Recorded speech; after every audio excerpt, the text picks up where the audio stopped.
Hey friends and family, this is Marilyn from tarotclarity.com, and today's video is a commentary on the Fool and the Magician card, particularly as they appear in the Mitelli deck that I just showcased. In the first deck, in the first video that I showcased when I showed the unveiling of the Mitelli deck by Marco Benedetti, I left them in the order that he had them in because the order of cards varied from region to region, and since this was from 1660 or thereabouts, they definitely had a different order than what we're accustomed to seeing.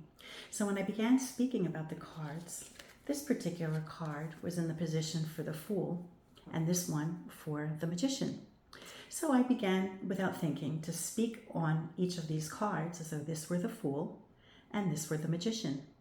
Now, halfway through talking about this one as the Magician in my video, I stopped myself in my own mind and said, I always thought that card was the Fool card. But here Marco has it as the Magician and this one as the Fool. So I hesitated, but I just kept talking. And it's interesting because when I thought this card was the Fool card, I was able to apply meaning to the Fool card as depicted in this picture. And when I thought of this, as the Magician card, I could see it as the Magician as well. But it wasn't until after, when I was in the middle of it, and I thought, gosh, I think these are mixed up. But I just kept going with the video and figured I'd look into it, But no sooner did I finish the video that I got comments from some of you guys whereby you said, I don't think so. I think this one is the Magician and this one is the Fool, which is what I always thought as well. So then I thought, let's dig deeper. Let's go find out which is which. Now, Marco also saw my video, and he must have seen some of your comments because he responded with, yes, I do believe that this one is the Fool and that this one is the Magician. And he believes that this one is the Fool for a variety of reasons, but one of them being that it has a dog, and of course we're accustomed to seeing a dog with the Fool. So I thought, let me pull some contemporary cards and see, what we have. I had thought that there was precedent for a dog appearing in a Magician card, and I still think there's more than one example, but I only was able to find one.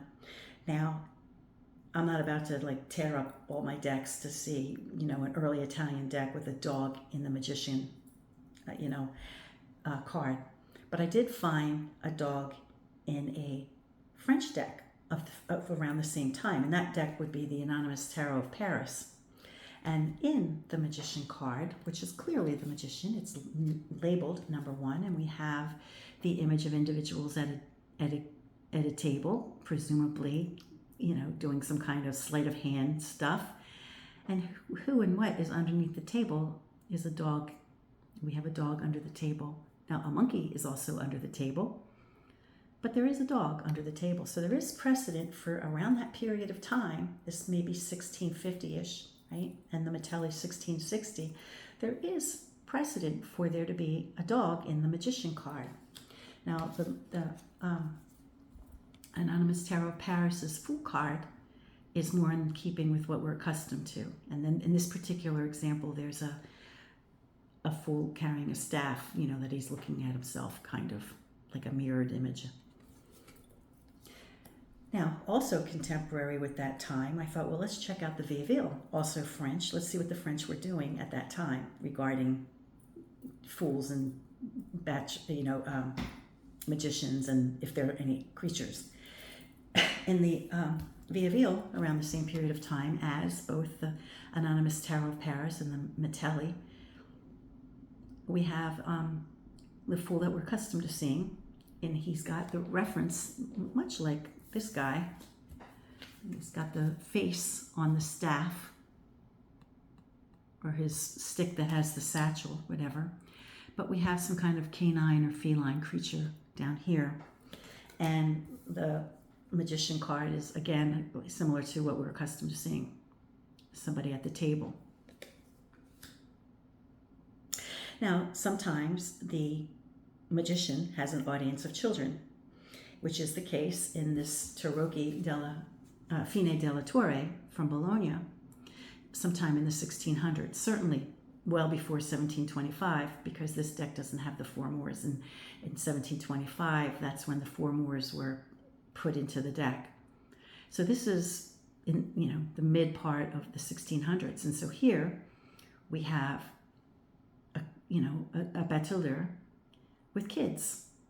So there's this contemporary reference to a bateleur entertaining children.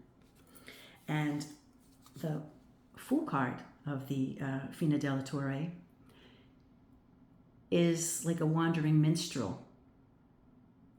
He's playing music. There's a tradition for playing music.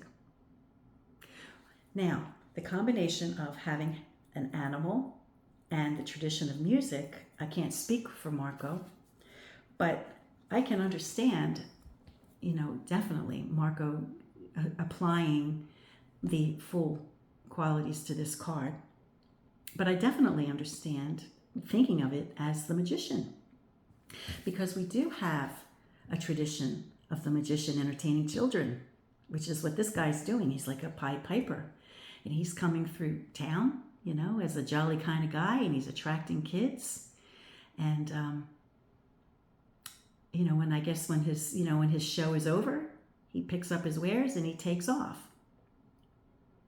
Much like, this kind of guy who comes through town, does his sleight of, hand tricks, gets all the money from the townsfolk, and when they're tired of him and they run him out of town, he takes off, right? So I can see giving these qualities to this character. Much like if those of you who are into classic film, in the 1950s film, The Music Man, with Shirley Jones and what was his name? William Preston, or was it William Preston? Robert Preston. Whereby he is the guy who comes through town attracting the children by promising them that they too can make beautiful music. They can make beautiful music if only they buy his instruments. And so he gets all the kids seduced by that idea, and by extension, their parents buy all their equipment. And then at some point they realize that their kids have no talent, and they've just invested all their money in this con man who's going to take off. He's going to hop on the next train and take off because, he realizes that the town folk are hip to his tricks. So in that way, I can definitely see this being the magician, right? The con man who's taken off. But I can also kind of see it as the Fool, because there is a dog and he is coming through town, and, so I think it could go either way. Now, I do think that I think of this card as the Fool. And, despite the great arguments that Marco has, and he's probably right, but I've already identified this guy in my own mind as the Fool, because we see the feather in his cap. We see that he has toys or something that's whimsical, something that a child would like. No one's ever told me that these objects are toys, but in my own mind, I've always associated these things with toys. That's where my brain went. He's also disheveled and, a stage of disrepair of clothing, which we see in the Fool in many cases. And in the collective memory of the Italians, if we skip 50 years or more, we see that this card, very similar, with very similar accoutrements as the Mitelli character with these objects, but in the attendance of children. And we know that they designated this card as the Fool card because the number 1 card is numbered, and it's, more in keeping with the magician that we're accustomed to. Someone playing sleight of hand tricks at a table with an audience. We see it again in the Minchiati Fiorentine. That was the Minchiati Etruria. In the Minchiati Fiorentine from, I guess, sometime in the 1800s, I'm not sure of the exact date, we see the same thing. A guy with the same accoutrements with children, designated as the Fool, and we know that this one is the Magician because it's number 1. And again, we have an individual at a table doing sleight of hand tricks for an audience. Now, I pulled another deck, you know, just to see what was going on there. And this one was the Tarot Neoclassico from 1810.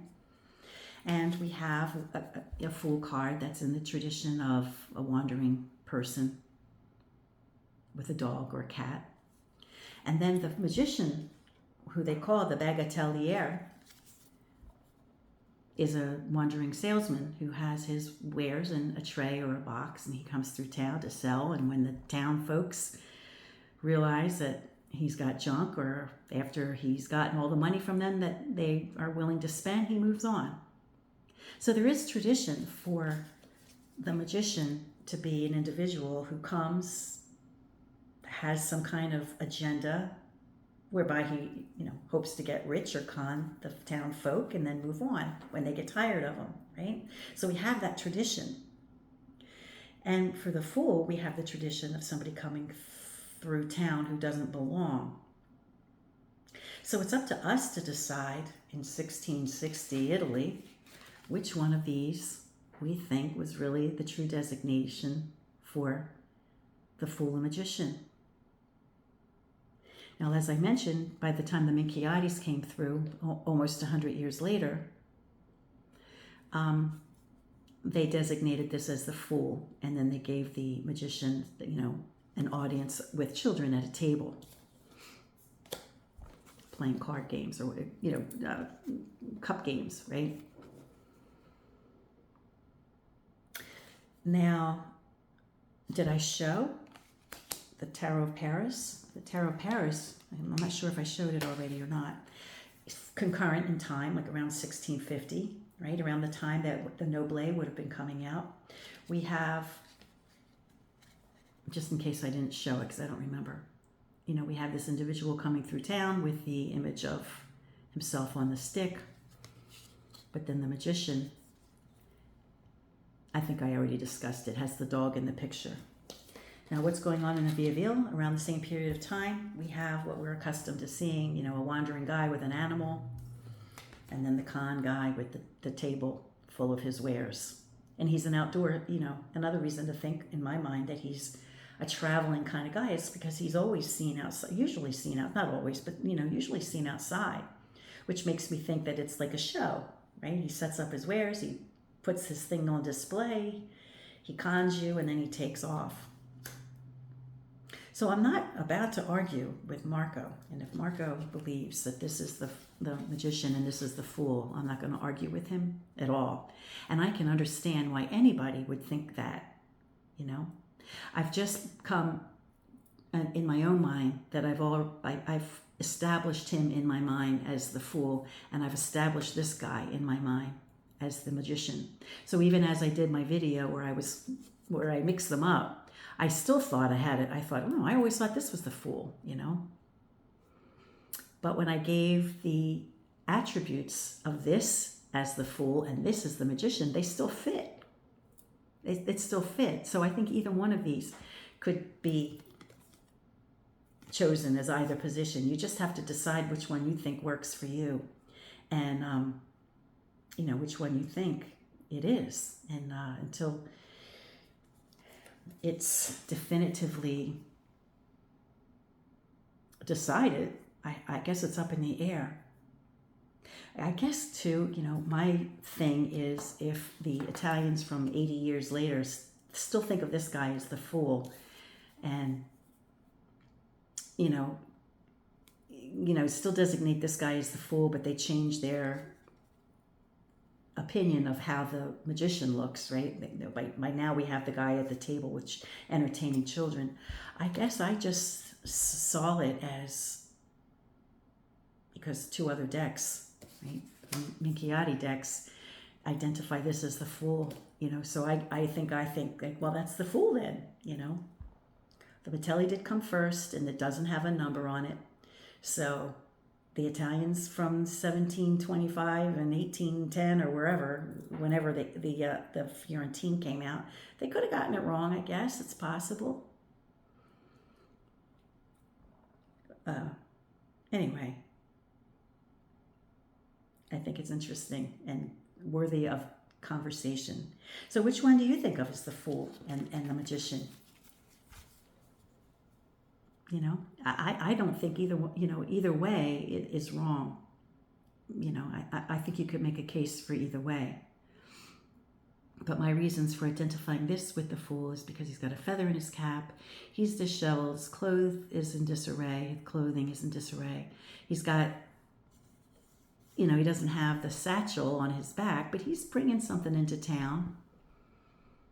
And I think of this one as the Magician because he's got an audience of children. He's like the Pied Piper, which has a dangerous connotation, which I think of the Magician as being slightly dangerous. Well, I hope you found this video interesting. Until next time, friends, peace and stay well.